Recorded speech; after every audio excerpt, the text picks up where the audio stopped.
नमस्कार दोस्तों। बॉलीवुड में हर इंसान मेहनत करता हो ये ज़रूरी नहीं है।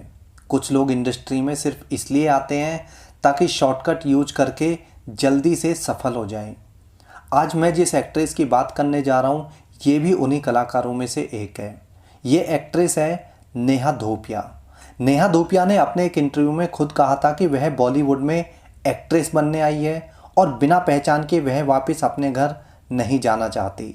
उसे सक्सेस होना था, भले ही उसे किसी भी रास्ते पर क्यों ना चलना पड़े। यानी नेहा धूपिया का फोकस क्लियर था कि अगर उसे एक रास्ते से सफलता नहीं मिलती है तो वह शॉर्टकट यूज करने में देर नहीं लगाएगी। नेहा धूपिया का जन्म हुआ था 27 अगस्त 1980 को कोची, केरला में। नेहा धूपिया के पिता का नाम प्रदीप सिंह धूपिया है, जो कि इंडियन नेवी में ऑफिसर थे, और माँ एक हाउसवाइफ। नेहा एक पंजाबी परिवार से बिलोंग करती। नेहा के पिता चूंकि इंडियन नेवी में थे तो नेहा की पढ़ाई अलग अलग शहरों से हुई है। नेहा की शुरुआती पढ़ाई जहां कोची से हुई, वहीं 5th क्लास के बाद में उसकी पढ़ाई दिल्ली से हुई। नेहा ने ग्रेजुएशन तक की पढ़ाई की है, जो कि दिल्ली यूनिवर्सिटी से की थी। नेहा के कैरियर की बात की जाए तो नेहा ने साल 1994 में चाइल्ड आर्टिस्ट के रूप में एक मलयालम फिल्म में काम किया था। इसके बाद नेहा ने अपनी पढ़ाई कंप्लीट की और ग्रेजुएशन के बाद एक म्यूजिक एल्बम में दिखाई दी। म्यूजिक एल्बम के बाद नेहा मॉडलिंग करने लगी। मॉडलिंग के दौरान ही नेहा की मुलाकात आदित्य जिंदल नाम के एक टॉप के मॉडल से हुई और धीरे धीरे दोनों एक दूसरे को प्यार करने लगे। नेहा ने आदित्य की पोजीशन का फ़ायदा उठाया और मॉडलिंग में आदित्य के नाम से कई बड़े बड़े प्रोजेक्ट हथिया लिए। मॉडलिंग में थोड़ा नाम हो गया तो नेहा ने आदित्य को छोड़ सुलेमान नाम के मॉडल से प्यार की पींगे बढ़ानी शुरू कर दी। सुलेमान से प्यार करते समय ही नेहा ने फिल्मों के लिए ऑडिशन देने शुरू कर दिए थे। तभी नेहा ने साल 2002 में फेमिना मिस इंडिया पीजेंट में हिस्सा लिया और जीत लिया, और साल 2002 में ही राजधानी नाम से एक टीवी सीरियल में भी दिखाई दी। नेहा साल 2000 में अपनी मॉडलिंग के दिनों में एक जैपनीज फिल्म में भी दिखाई दी थी। इसके बाद साल 2003 में नेहा ने एक तेलुगु फिल्म की और साल 2003 में ही हिंदी फिल्मों में डेब्यू कर लिया। नेहा की पहली फिल्म थी कयामत, जो कि अजय देवगन के साथ में थी।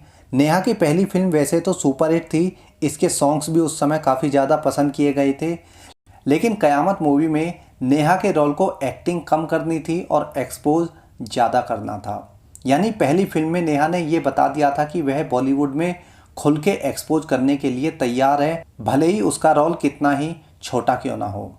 पहली फिल्म में नेहा ने एक्सपोज किया तो आगे भी उसे ऐसे ही रोल मिलने लगे। जूली, शीशा, सिस्कियाँ, ये ऐसी फिल्में थी जिसमें नेहा ने दिखाया कि वह फिल्मों में एक्सपोज करने के लिए और कपड़े उतारने के लिए पूरी तरह से तैयार है। नेहा अब फिल्में तो कर रही थी, लेकिन ये सारी फिल्में या तो बी ग्रेड फिल्में थी या लो बजट की, और इन फिल्मों में भी नेहा का रोल सिर्फ एक्सपोज करने के लिए ही होता था। तभी उसे पता चला कि महेश मांजरेकर एक बड़े बजट की मल्टी स्टारर मूवी बना रहा है, जिसके लिए उसे एक एक्ट्रेस की तलाश है। नेहा ने महेश मांजरेकर से मुलाकात की और फिल्म नेहा को मिल गई। ये फिल्म थी रक्त, लेकिन ये फिल्म भी फ्लॉप साबित हुई। महेश मांजरेकर उन कलाकारों में से एक है, या कह सकते हैं उन फिल्म मेकर्स में से एक है, जो बिना कॉम्प्रोमाइज़ के एक्ट्रेस को अपनी फिल्मों में काम नहीं देता है। इसके बाद क्या कूल है हम, फाइट क्लब, तीसरी आंख, उठान, दिल्ली हाइट्स, ये ऐसी फिल्में थी जो एकदम से लो बजट मूवी थी, लेकिन इसके कैरियर को कोई भी फ़ायदा नहीं पहुंचा पाई, क्योंकि इन सभी फिल्मों में इसका रोल सिर्फ एक्सपोज करने तक ही सीमित था। नेहा ने एक बार एक बयान दिया था कि अगर आगे बढ़ने के लिए किसी को कॉम्प्रोमाइज़ करना पड़ता है तो इसमें कुछ भी बुरा नहीं है। आगे बढ़ने के लिए इस तरह की सपोर्ट लेनी पड़ती है।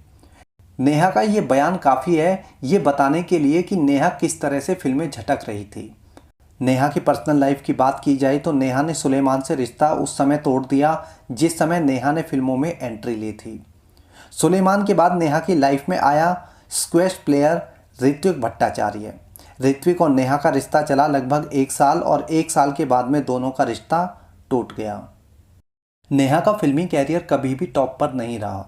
नेहा ने हमेशा ऐसी फिल्में की या ऐसी फिल्में मिली उसे जो एक्टिंग के नाम पर जीरो थी और जिनमें सिर्फ शरीर की नुमाइश करनी होती थी।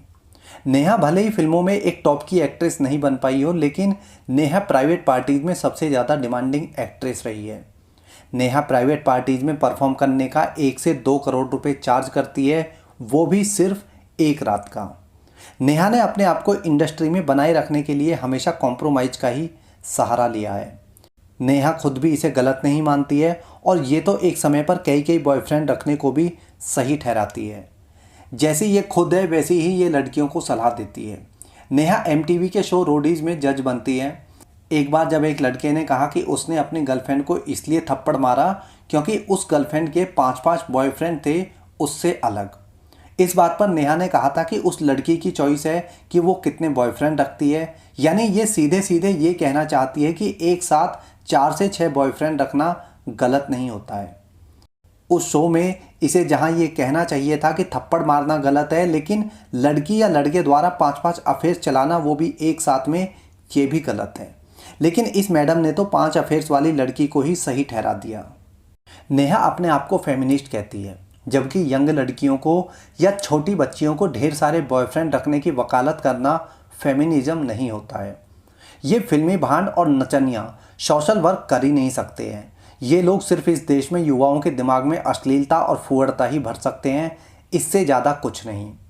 नेहा जिस समय स्क्वैश प्लेयर ऋत्विक को डेट कर रही थी, उसी समय वह यूएसए बेस्ड एक डेंटिस्ट को भी डेट कर रही थी। उस डेंटिस्ट का नाम था जेम्स सिल्वेस्टर। जेम्स सिल्वेस्टर के साथ में इसका रिश्ता चला टोटल 1 साल। एक समय ऐसा था जब नेहा के पास में फिल्में नहीं थी और उसे सिर्फ प्राइवेट पार्टीज में परफॉर्म करके ही गुजारा करना पड़ता था। इसी दौरान नेहा को आईपीएल की पार्टियों में परफॉर्म करने का भी ऑफर आया। ये उस समय की बात है जब आईपीएल में मैच से पहले और मैच के बाद में पार्टी होती थी। ये पार्टीज कहने को तो मूड फ्रेश करने के लिए होती थी, लेकिन इनमें खुल के अय्याशी होती थी। जितने भी क्रिकेटर्स होते थे वे अपनी टीम के मालिक के साथ में रात भर अय्याशी करते थे और अगले दिन मैच खेलते थे। इन पार्टीज में देसी और विदेशी हर तरह की लड़कियां मौजूद होती थी ताकि खुलकर अय्याशी की जा सके। इन्हीं पार्टीज में नेहा भी परफॉर्म करने जाती थी और नेहा को इसके बदले में काफ़ी बड़ा अमाउंट फीस के रूप में मिलता था। इन्हीं पार्टीज के दौरान नेहा की मुलाकात हुई क्रिकेटर युवराज सिंह से और यहीं से दोनों एक दूसरे को पसंद करने लगे और दोनों ने 1 साल तक एक दूसरे को डेट किया। नेहा के फिल्मी कैरियर की बात की जाए तो नेहा ने हमेशा लो बजट मूवी ही की है। उनमें भी इसने जो है कभी एक्टिंग करने की कोशिश नहीं की। इसका रोल बस कम कपड़े पहन के शरीर की नुमाइश करना होता था। नेहा वैसे एक्टिंग कर भी नहीं सकती है। नेहा को एक्टिंग नहीं आती है, यही कारण है कि यह एक्सपोज करने वाले रोल्स को ज़्यादा तवज्जो देती है बजाय एक्टिंग वाले रोल्स को। नेहा ने हमेशा ग्लैमरस रोल को ज़्यादा तवज्जो दी है, क्योंकि ये बात वह भी अच्छे से जानती है कि वह एक्टिंग नहीं कर सकती है। और एक समय ऐसा आया जब इसका एक्टिंग कैरियर नहीं चला तो नेहा ने टीवी का रुख कर लिया। टीवी पर नेहा ने कॉमेडी सर्कस को होस्ट करने से लेकर सीईओ गॉट टैलेंट में जज की भूमिका भी निभाई है। इसके अलावा वह एमटीवी के रोडीज़ में भी दिखाई देती है। नेहा ने युवराज सिंह को डेट करने के बाद में एक्टर अंगद बेदी को डेट किया और साल 2018 में दोनों ने शादी कर ली। दोनों की एक बेटी है। नेहा उन कलाकारों में से एक है जो बिना टैलेंट के शरीर की नुमाइश करके बॉलीवुड में काम कर रहे हैं। नेहा की इस वीडियो में इतना ही। जय हिंद।